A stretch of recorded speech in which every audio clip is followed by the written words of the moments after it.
Vamos ler esse texto. Vamos ler esse texto. João 3, 22 a 30.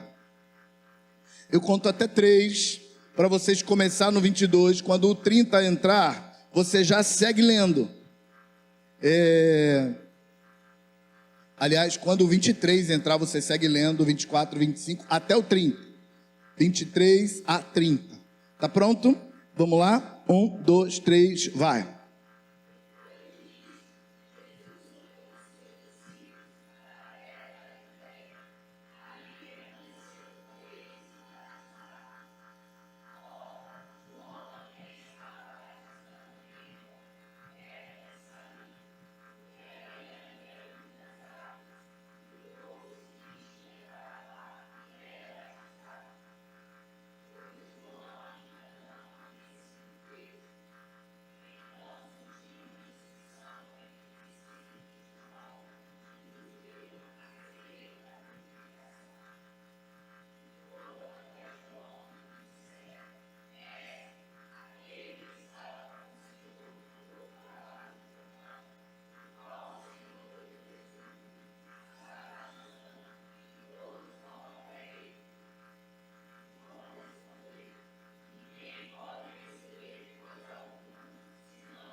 Aleluia. Eu estou numa série onde eu estou te contando como o apóstolo João escreveu um evangelho diferente para nos desafiar a ter uma experiência com Jesus para além da relação racional com o conhecimento de Deus. João escreve diferenciado dos outros 3 evangelhos para nos falar sobre Jesus é mais do que uma história. Jesus é alguém para você conhecer e conviver.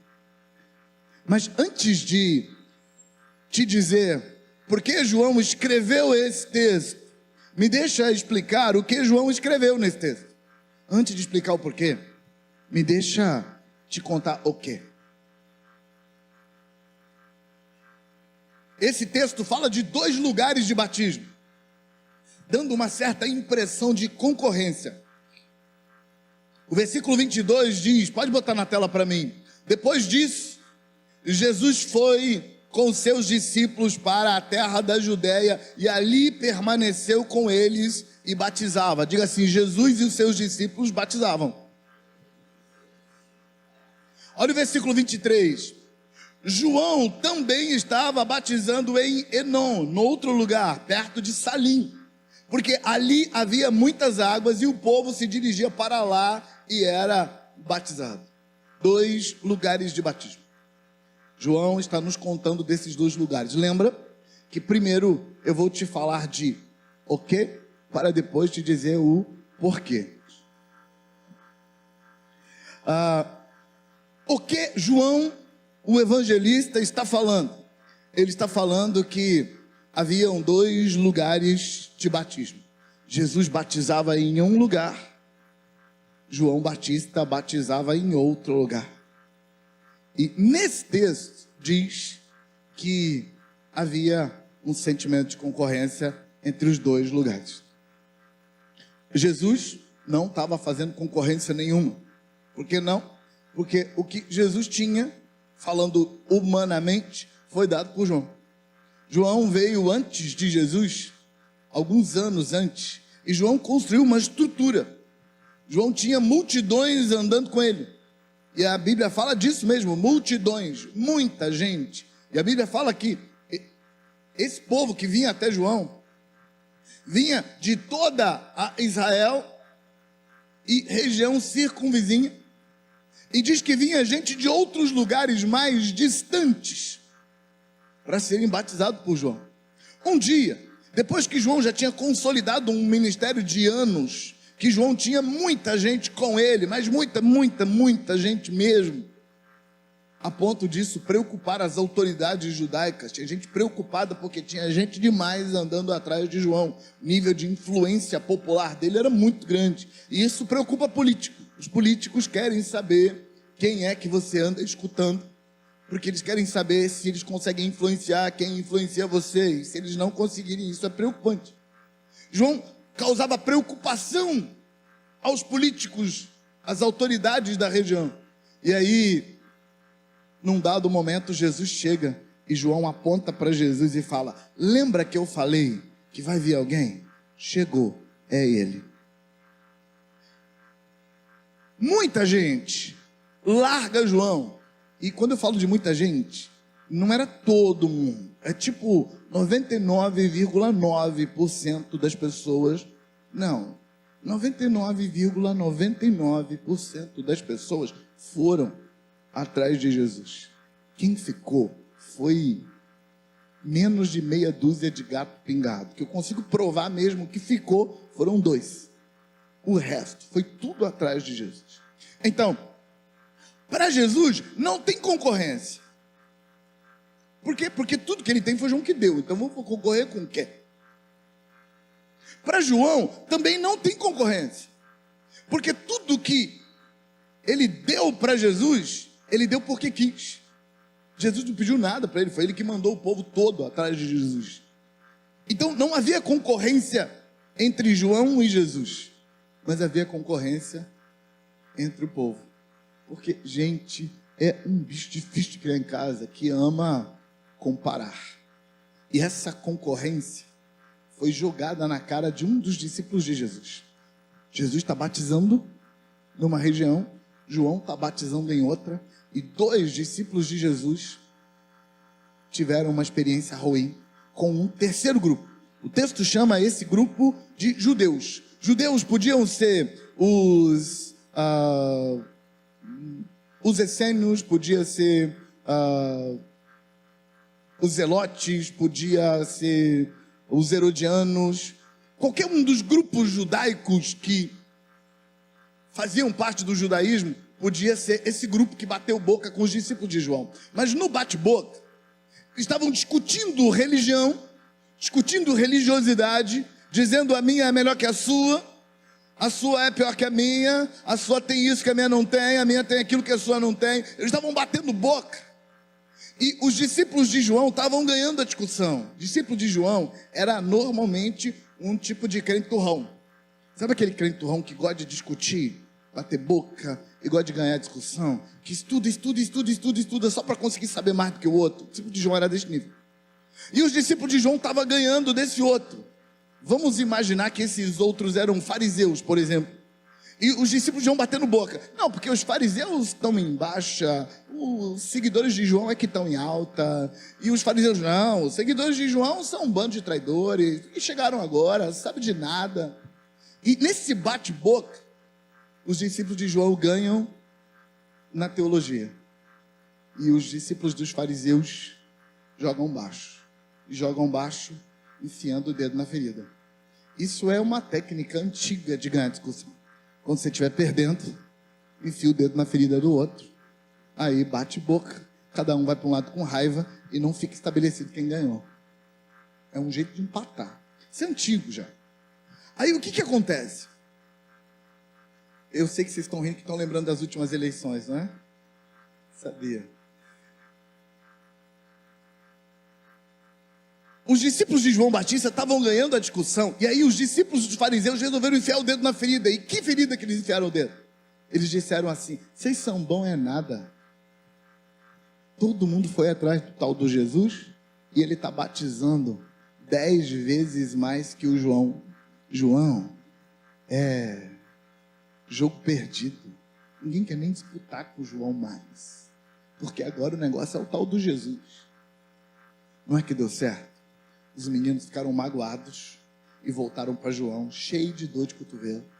e falaram assim: João, tá todo mundo falando. Não é todo mundo, era só 2, mas a dor fala que é todo mundo. Tá todo mundo falando que Jesus agora é melhor do que você, João. Que Jesus agora está batizando mais do que você e você ficou para trás, João. E aí nessa hora João reage dizendo: ei, fui eu que abri mão de tudo para ele. E aí João explica 2 coisas. Primeiro, João explica que ninguém pode ter nada se dos céus não lhe for dado. O que João quer dizer com ninguém pode ser nada que dos céus não lhe for dado é que você não chega em lugar nenhum se você não for ajudado ou pela luz ou pelas trevas. Céus nesse texto não é Deus, é céus, é mundo espiritual. Nos céus estão principados, potestades, como diz Efésios 6. A luz e as trevas operam a partir dos céus.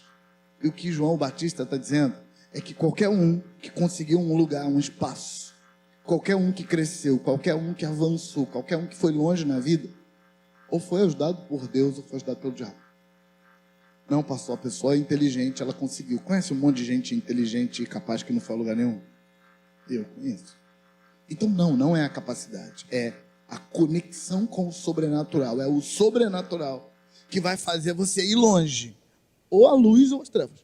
E João Batista está dizendo para os discípulos dele: ei, deixa eu explicar uma coisa para vocês. Essa coisa é importante.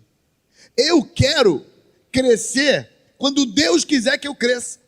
Eu quero ganhar dinheiro quando Deus quiser que eu ganhe dinheiro. Eu quero ficar famoso quando Deus quiser que eu fique famoso. Eu quero ter 1 bilhão de seguidores nas redes sociais quando Deus quiser isso para mim. O que Deus não quer para mim, eu também não quero para mim, porque eu não quero nada que venha do outro lado da força. Deus me deu tudo que vocês viram Ele me dando quando era a hora de ter. Quando chegou a hora de entregar, Ele falou: entrega, menino. E eu entreguei. Eu não quero ter nada que Deus não queira me dar. Não quero. Segunda coisa que João Batista explica para eles. João Batista diz: vocês não entenderam o projeto. Eu sou o amigo do noivo e ele é o noivo da noiva. O que João estava explicando era que na cultura judaica, o noivo e a noiva não namoravam, não ficavam íntimos. O noivo e a noiva, na cultura judaica, eles se conheciam muito mais através dos pais. O casamento era combinado. Eles namoravam depois que casavam. Antes de casar, não tinha namoro. A gente, na cultura ocidental, a gente fala de namoro, noivado e casamento. Eles só tinham noivado e casamento. E o noivado era uma celebração estabelecida, pagava o dote, combinava, dava a palavra dos dois lados e estava resolvido. Aí o noivo ia construir a casa, preparar a moradia deles, preparar o lugar onde ele ia trabalhar, preparar uma fonte de renda. Quando ele estava pronto, ele avisava para o pai da noiva: olha, eu estou pronto para o casamento. O pai da noiva preparava a noiva e a noiva ia casar. Aí, depois de algum tempo, na cultura judaica, com isso funcionando desde sempre, eles colocaram na cultura um personagem chamado o amigo do noivo. E o amigo do noivo era alguém que o noivo enviava antes do casamento para preparar a noiva para ele. Porque não tinha esse negócio de namorar, então tinha que preparar a noiva. O que o amigo do noivo ia fazer? Ele ia para a casa da noiva, do pai da noiva, junto com a noiva, e ele ia passar vários momentos com a noiva, explicando para ela e tirando as dúvidas dela sobre o noivo. Ensinando para a noiva do que o noivo gosta, do que ele não gosta, como que ela vai fazer para agradar ele. E muitas vezes levando de volta recados para o noivo, sentando com o noivo e explicando: olha, pelo que eu percebi, a sua mulher tem essa e essa tendência, você vai ter que lidar com ela nessa e nessa e nessa área. Então o amigo do noivo era esse personagem que ia na casa da noiva, falava com ela, ia na casa do noivo, falava com ele, ia na casa da noiva, falava com ela, ia na casa do noivo, falava com ele. Qual é o objetivo do amigo do noivo? Fazer a noiva e o noivo se amarem. Aí João diz para os seus discípulos assim: vocês estão batendo boca com os fariseus à toa. Quando eu não vim para ser o noivo. Vocês entenderam tudo errado. Eu não estou aqui para ter o amor da noiva por mim. Eu não estou aqui para me casar com ela. Eu estou aqui para preparar ela para ele. A minha alegria é ver os dois se encontrarem e dar certo. Então estava tudo armado, que eu ia perder tudo mesmo. Desde que começou, estava planejado que eu ia juntar e ia perder. E os dois discípulos provavelmente entenderam, porque João era persuasivo. João persuadia com muita força. E João conseguiu explicar para os discípulos que o que eles estavam pensando que era concorrência não existia. Mas a pergunta, quando você entende o que o texto diz, João o Batista entrega todos os discípulos, entrega toda uma multidão para ir atrás de Jesus, e ele fica sem nada, sabendo que a partir desse nada, ele não tem mais a influência que tinha antes, o povo dele não estava mais com ele, e portanto as autoridades não iam temê-lo, e portanto as autoridades provavelmente iam prendê-lo, e o texto diz, antes que João fosse preso, portanto, ele vai ser preso logo, logo. João entrega tudo para Jesus, entrega tudo para a vontade de Deus, fica sem nada, e agora ele vai ser preso. E se você conhece a história de João, você sabe que ele vai ser decapitado na prisão. Aí, a pergunta é, por que João conta essa história? Partindo do pressuposto inicial do Evangelho de João, que João resolveu escrever um evangelho diferente do evangelho de Mateus, Marcos e Lucas. Quando João escreve, Mateus, Marcos e Lucas já tinham escrevido ou escrito. E João percebe que as pessoas estavam lendo Mateus, Marcos e Lucas com uma perspectiva racional, com uma perspectiva histórica, e eles estavam se dando por satisfeitos com uma perspectiva histórica, e eles não estavam tendo uma experiência com Jesus. Então João escreve para nos incentivar a ter uma experiência com Jesus. João começa no capítulo 1, versículo 1 a 18, contando uma poesia para nos inspirar. Depois, do versículo 19 até o final do capítulo 1, João fala de alguns contos sobre discípulos que tiveram experiências profundas com Jesus para nos inspirar. No capítulo 2 de João, ele começa a falar de sinais.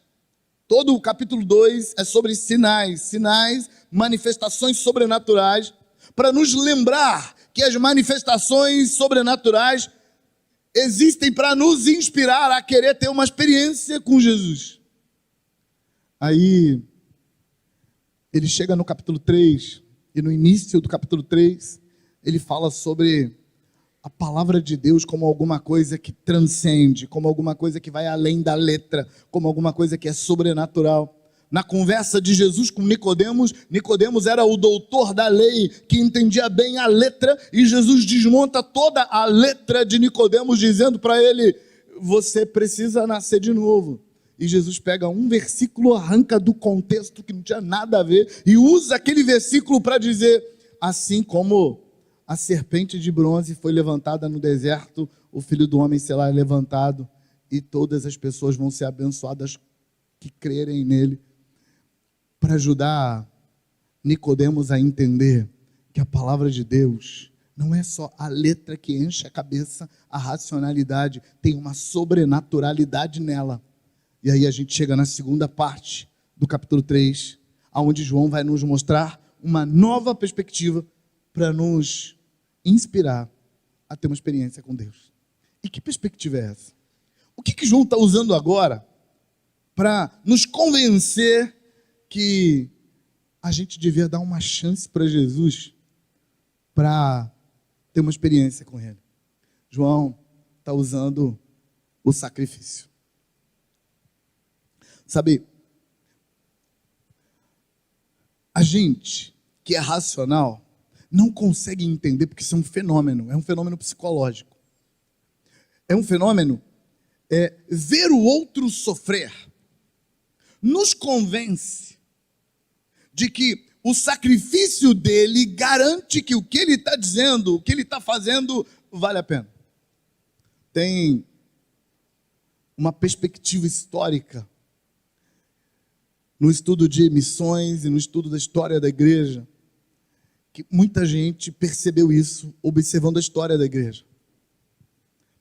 Muitas situações na história da igreja que os historiadores olhavam para a situação e diziam: agora o cristianismo morre. Por quê? Porque os cristãos daquela região foram envergonhados, perseguidos, mortos, atacados. E aí pensam assim: agora vai acabar, porque quem quer sofrer? E sabe o que acontece? É um fenômeno. Multiplica. Tem mais crentes se convertendo, tem mais gente querendo Jesus. Por quê? Porque os crentes estão sofrendo naquela região. Hoje em dia, tem um discurso de pessoas que trabalham com a igreja perseguida. E é um discurso que às vezes pode ser verdade, às vezes não. É um discurso. Nesse discurso eles dizem assim: a gente devia ter pena dos brasileiros que não são perseguidos. Parem de ter pena da igreja perseguida lá fora, porque eles estão mais crentes do que nós. Porque quando eles são perseguidos, eles são crentes de verdade. E quem não é de verdade não quer fingir que é, porque vai ser perseguido para quê? Então, só sobra os de verdade, e esses de verdade multiplicam outros de verdade. Pastor, isso é real, esse discurso? Não. É um discurso. Em alguns lugares isso é verdade, em outros não. Irmãos, o ser humano dá conta de estragar qualquer coisa, inclusive a perseguição. Inclusive tem gente lucrando com a perseguição. Estou te falando sério. Como tem gente lucrando com os pobres. Vamos cuidar dos pobres, está lucrando com isso. O ser humano dá conta disso. Mas sim, é verdade em muitos lugares em que as pessoas que são perseguidas por Jesus, elas crescem mais do que as não perseguidas. Nós, que temos liberdade de culto, a gente também está sendo perseguido. Liberdade demais vira perseguição. Por quê? Porque é liberdade para nós, mas também é liberdade para quem é contra nós. Então, estão plantando um monte de joio no nosso quintal de trigo. Isso vira uma bagunça. Isso também não é fácil ser crente aqui. Mas eu estou trazendo essa questão para ajudar você a entender que na história do cristianismo, muita gente se converteu porque viu alguém sofrendo. Contam-se histórias na história da igreja de soldados romanos que recolhiam os corpos dos cristãos que morriam na arena romana, e eles percebiam que todos os corpos de crentes estavam com semblante bonito. Não sei se você já notou, gente que morre com Jesus, você vai lá olhar um caixão, a pessoa está com o rosto bonito, parece que morreu feliz, não é? Pastor, e o rosto do outro? Não vamos pensar nisso não. Vamos pensar só no rosto bonito. Mas eu estou falando disso, dessa fala que as pessoas reproduzem por aí, para falar dessa conversa dita de soldados romanos que foram pegar os corpos dos cristãos e viam que os rostos deles estavam felizes. Eles não morreram tristes, morreram felizes. E aí, muitas dessas pessoas chegaram à conclusão de: é isso que eu quero. Muitas histórias indicam que ver o outro sofrer e ficar firme no sofrimento dele inspira. João está usando essa ferramenta aqui. João está contando uma história de João Batista sofrendo, perdendo tudo por Jesus. Para quê? Para dizer para mim e para você: quando você tiver uma experiência com Jesus, ganhar tudo ou perder tudo não vai fazer diferença nenhuma, porque Jesus é tão importante para você que qualquer coisa vale a pena perder por Ele. Sabe, tem uma dessas histórias que não tem fonte, não tem comprovação, a gente não sabe se ela aconteceu de verdade ou não, porque virou lenda, foi passando de uma geração para outra. Mas é uma história que ilustra isso. É a história de um soldado romano que foi colocado no pilotão de fuzilamento, que ia lançar flechas nas pessoas que estavam lá no paredão para morrer. eram todos cristãos. E quando esse soldado romano, que já sabia do evangelho, mas ele era um dos soldados, estava lá para matar, mas ele não tinha se convertido, estava na fila pronto para atirar, e antes que eles atirassem nas pessoas que estavam no paredão, o general que estava fazendo a execução fez a pergunta que não quer calar: se um de vocês, qualquer um, negar a Jesus, você pode sair do paredão. Só tem que dizer que Jesus não é o Cristo, ele não é Deus, você pode sair do paredão. E aí ele repetiu, e aí um que estava lá no meio do paredão levantou a mão e disse: eu quero negar a Jesus. E ele sai. E quando ele sai, aquele soldado que estava lá preparado para jogar a flecha, viu que no lugar onde ele saiu ficou uma coroa de ouro brilhante girando. Ele se emocionou, jogou a flecha dele no chão e correu para o lugar do sujeito e ficou lá. E ele foi executado junto com os outros. Não é uma história que se sabe a origem, se ela foi verdade ou não, mas ela é importante para ilustrar esse ponto. O sofrimento do outro muitas vezes nos convence que a fé dele é real. João, o evangelista, está nos contando que João o Batista tinha nas mãos um império religioso. Ele tinha nas mãos uma multidão que andava com ele e que eram as ovelhas do rebanho dele. Isso implica nome, isso implica poder político, porque ele influencia a política do local. Isso implica poder financeiro, porque essas pessoas contribuem. Isso implica ego, porque ter muitos seguidores nas redes sociais dá uma inflada no ego da pessoa. E João estava aí com alguns milhões no Instagram. Na verdade, o grupo de João não era um grupo aberto, era um grupo fechado, de gente que participava, contribuía, engajados. Essa é a palavra, gente? Me ajuda aí. Estavam engajados. Bruna, me socorre. Engajados, né? Engajados. E num dado momento, João pode pichar, cancelar, atacar quem vai tomar o lugar dele. Mas em vez disso, ele promove quem vai tomar o lugar dele e diz: eu fico sem nada para você ficar com tudo, porque você é, eu não sou. Ver o sofrer de João é uma inspiração dado pelo evangelista para dizer para nós: você está vendo como que Jesus é, ele é tão que João deu tudo por causa dele, olha isso. Mas João não é o único que dá tudo por causa dele.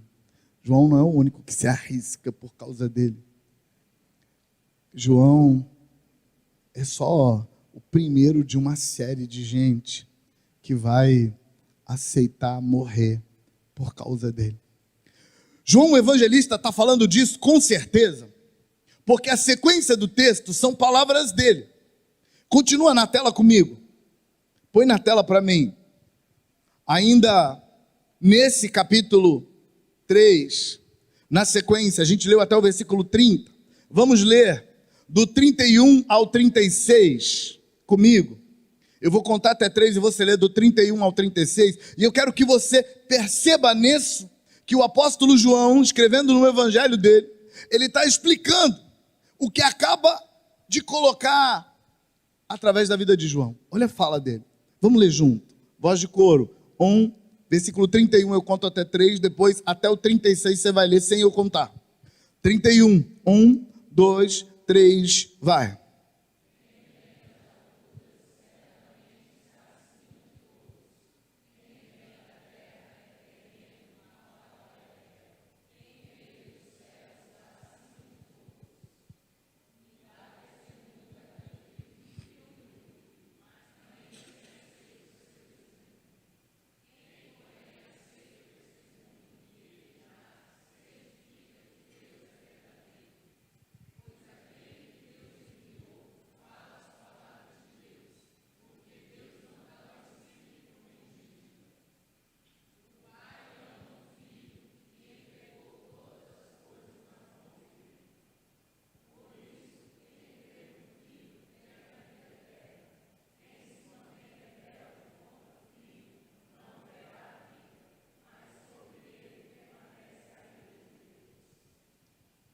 João está dizendo no versículo 31 e 32, põe na tela para mim.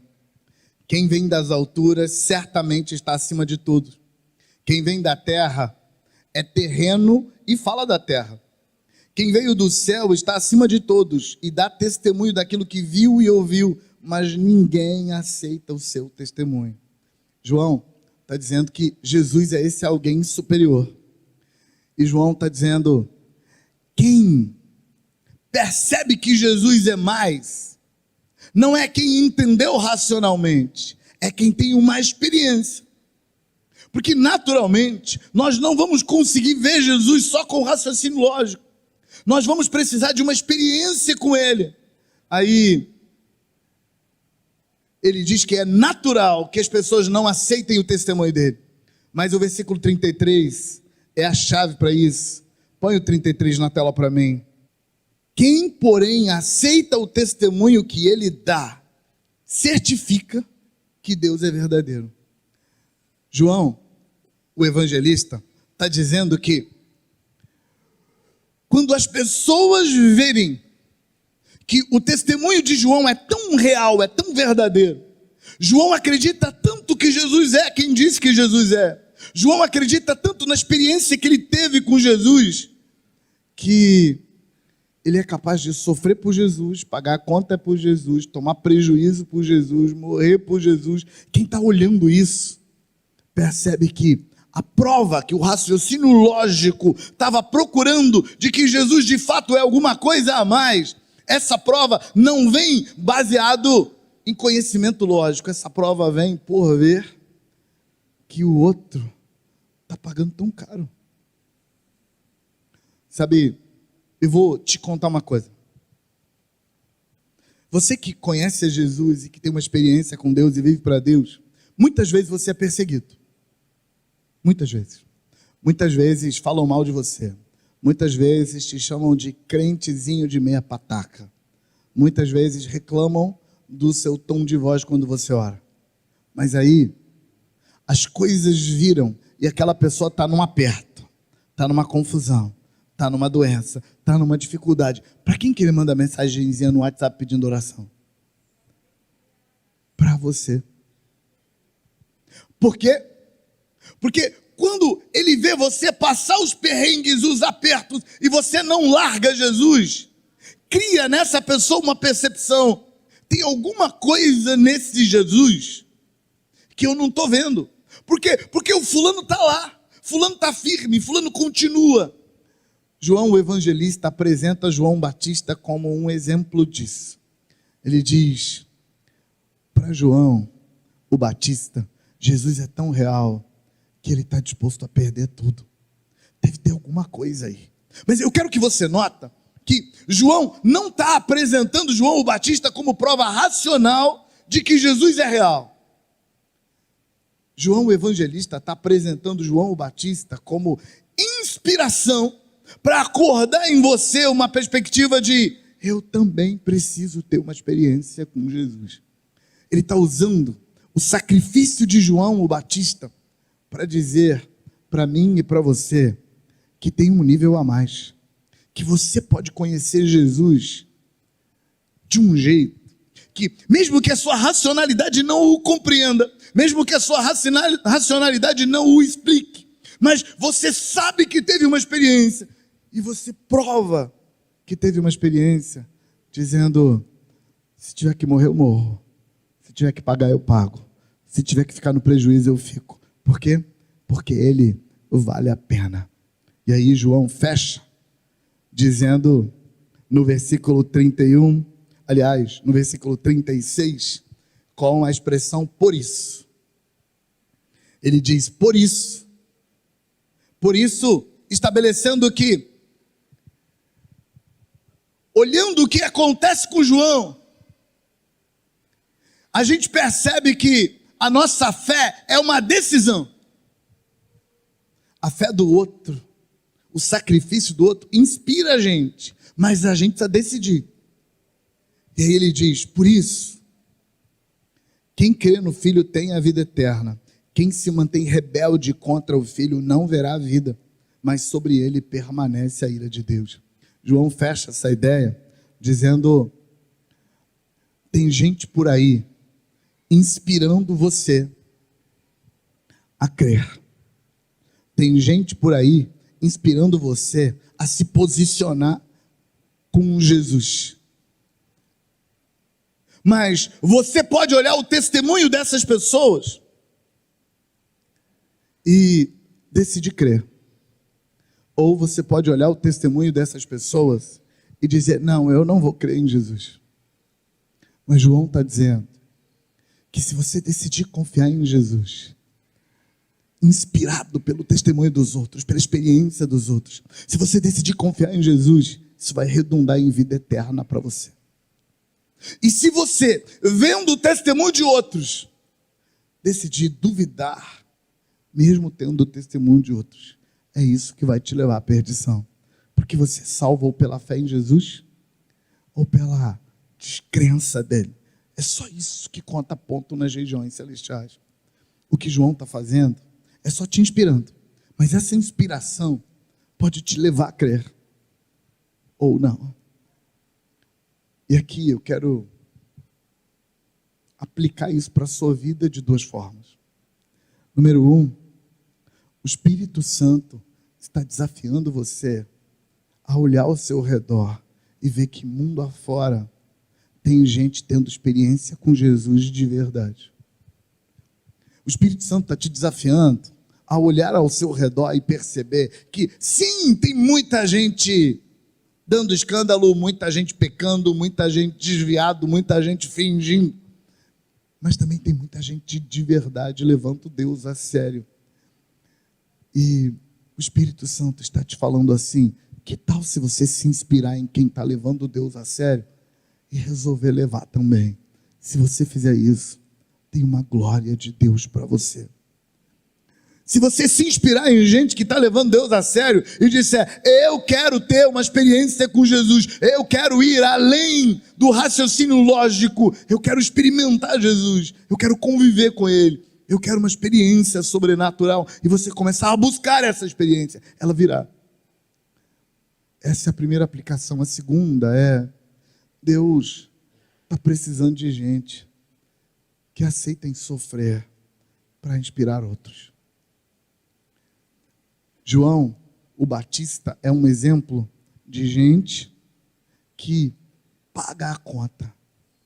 Eu vou servir a Jesus. Importa que ele cresça, ainda que seja às custas de eu diminuir. Importa que vejam a glória dele, ainda que seja às custas de eu ser decapitado. Importam que vejam que Deus é Deus, mesmo que isso custe caro para mim. Deus está procurando gente assim.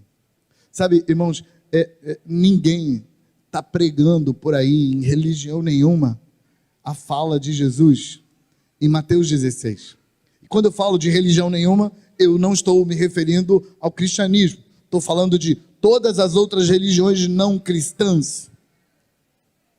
Ninguém está pregando isso. Mateus capítulo 16, versículos 24, 25, 26, 27 e 28. Mateus 16, 24 a 28, eu vou encerrar com esse texto. Vai mudando na tela aí para mim. Então Jesus disse aos seus discípulos: se alguém quer vir após mim, toca na pessoa perto de você e pergunta para ela: você quer? Jesus pergunta: se alguém quer vir após mim, negue-se a si mesmo, tome a sua cruz e siga-me. Pergunte à pessoa do seu lado: você quer? Versículo 25: pois quem quiser salvar a sua vida vai perdê-la, e quem aceitar perder a sua vida por minha causa vai achá-la. Versículo 26: de que adiantará uma pessoa ganhar o mundo inteiro e perder a sua alma? Ou o que dará uma pessoa em troca da sua alma depois que ele tiver perdido ela? 28: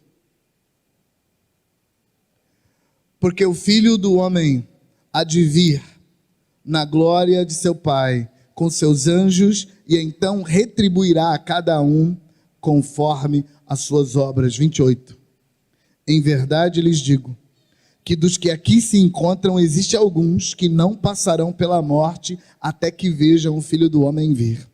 Jesus está falando uma coisa estranha para a religião moderna. Põe no versículo 27 para mim. Jesus está falando uma coisa estranha para a religião moderna. Tem uma conta para pagar para servir a Deus. Paulo, escrevendo aos Filipenses, capítulo 1, versículo 29, Paulo disse: porque foi dada a graça a vocês, não apenas de crer em Cristo, mas também de sofrer por Ele. Deus precisa que Cristo seja visto em você. Por quê? Porque o ser humano não é capaz de ver Deus em nenhum outro lugar senão em você. E o convite de Jesus: quem quer vir após mim? Quem quer vir após mim? Negue-se a si mesmo. Diga não para você, não para os seus desejos, não para as suas vontades, não para os seus caprichos. Negue-se a si mesmo, diga não para você. Pegue a sua cruz e siga-me. O que significa pegar a cruz? É só você assistir o filme do Mel Gibson, Paixão de Cristo, e ver Jesus carregando a cruz nas costas da Fortaleza Antônia até o Calvário, debaixo de chicotadas, que você vai entender o que significa: tome a sua cruz e siga-me. Tome a sua cruz significa aceite a conta que vai ser cobrado de você porque você me escolheu. Aqui eu abro um parêntese para ajudar você a entender isso da seguinte forma. Nossa perspectiva é assim: se eu escolher o caminho certo, eu tenho uma conta cara para pagar.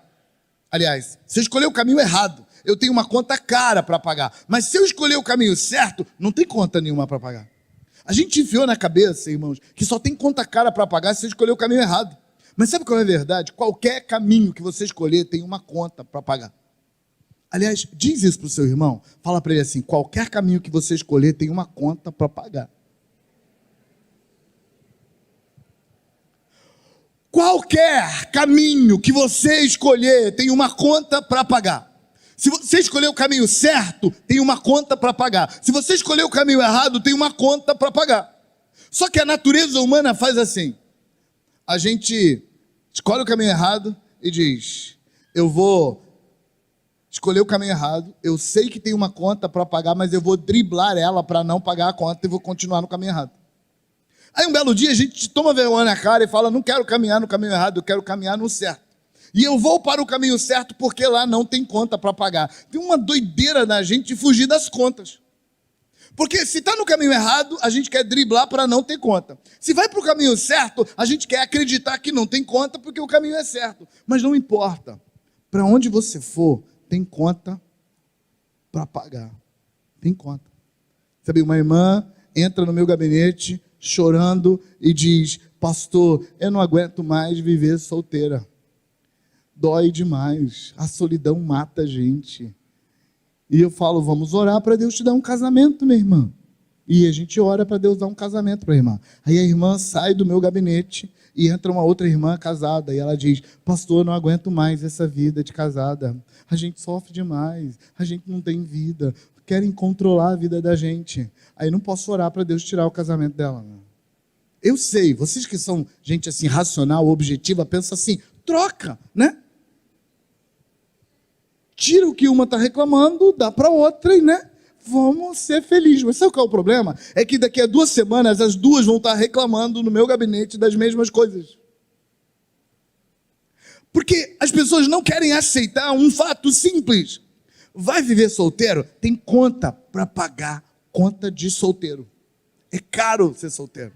Ser solteiro é horrível. Teca está aqui testemunhando para a gente. Ser solteiro é horrível.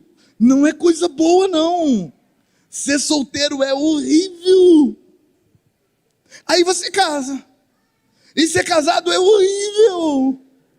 Não é fácil ser casado, não é brinquedo, não. É complicado. Não importa que caminho que você seguir, tem uma conta para pagar.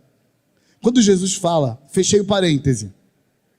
Quando Jesus fala: quem quiser vir após mim, tome a sua cruz e siga-me. Tomar a cruz é aceite a conta de ser meu discípulo. Ser discípulo de Jesus tem uma conta para pagar. Quando você aceita, você aceitou a cruz. E sabe o que João, o evangelista, está dizendo para nós através de João o Batista? Ele está dizendo, quando você aceita a sua conta, quando você paga a sua conta com alegria, quando você paga a sua conta sabendo que eu estou pagando minha conta porque Jesus vale. Me xingaram porque eu sou crente, Jesus vale. Me perseguiram porque eu sou crente, Jesus vale. Tomei uns prejuízos financeiros porque eu sou de Jesus, Jesus vale. Perdi amigos por causa de Jesus, ele vale. Aceita a sua cruz. Sabe o que João está dizendo? João está dizendo que quando você aceita a sua cruz, você não está salvando só você. Quando você aceita a sua cruz, você está salvando gente que está de olho em você. Sabe, tem gente por aí de olho em você, e quando ele percebe que as coisas ficaram feias para o teu lado, e você continua bem com Jesus, e você continua firme com Jesus, eles olham para você e falam, meu Deus, o que essa pessoa tem?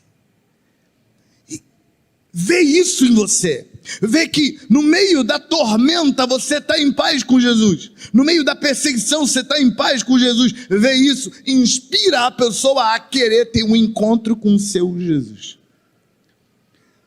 O mundo está de olho em você, porque eles não podem ver Deus, eles só podem ver você, mas eles veem Deus em você, e pasme você, eles veem Deus na sua vida, muito mais quando você está passando por um perrengue, do que quando você está bem de saúde, com tudo funcionando para a sua vida, porque na hora do aperto, quando ninguém sabe o que fazer, é que o seu Deus faz diferença para você, é na hora em que as coisas complicam e você continua firme em Deus, é que lá de fora as pessoas olham e falam assim, meu Deus, eu quero isso.